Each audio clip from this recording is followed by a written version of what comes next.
President Trump signing 2 executive orders last night banning U.S. transactions with Chinese tech firms Tencent and ByteDance. Tencent owns Chinese messaging app WeChat, and ByteDance is the parent company, of popular video sharing app TikTok. The WeChat order says the app captures info from users that could be accessed by the Chinese Communist Party.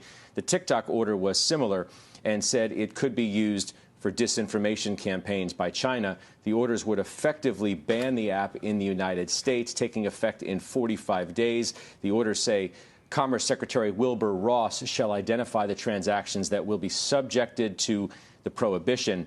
Microsoft announced Sunday it is in talks to acquire TikTok's business in the U.S.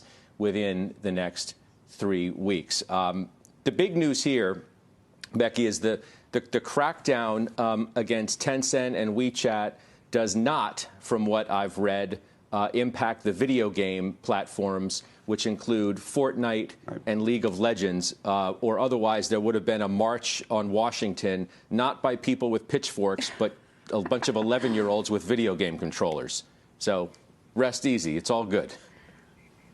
I mean, it was so unclear when I first read this news last night. I was trying to figure out, does this mean Americans aren't allowed to download TikTok? And that doesn't seem to be what this is. But it certainly cast a pall over what's happening with Chinese stocks. If you've been watching this, I was listening to Eunice Yoon, who was on in the last hour, and she was talking about the huge negative impact that this has had on Chinese technology companies, and just worrying about those that are looking for an international presence, like WeChat is. It's incredibly popular in China, has not made as much success in the United States.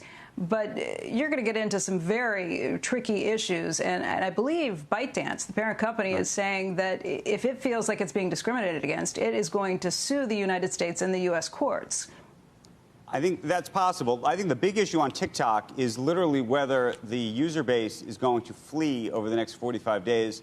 You obviously saw Facebook through the Instagram product come out with Reels, which is basically a copycat service of it, and you're seeing people migrate over there, though. Yeah. I don't know if you're on it right now. You're seeing a lot of actually just TikTok videos effectively being, republished over there. So the question is sort of whether people leave, and if they do, what value is lost. WeChat's a different story because WeChat doesn't have an audience, particularly outside of the United States, right outside of China, rather, in the United States. So unclear what kind of value, what kind of value destruction may or may not happen as a result of that decision. I can't imagine around the table at the negotiations, and Andrew, I know you've spoken to people who are sitting around that table. What does this mean in terms of how you try and put a valuation on any of it? It was one thing when the president said he wanted a cut of it.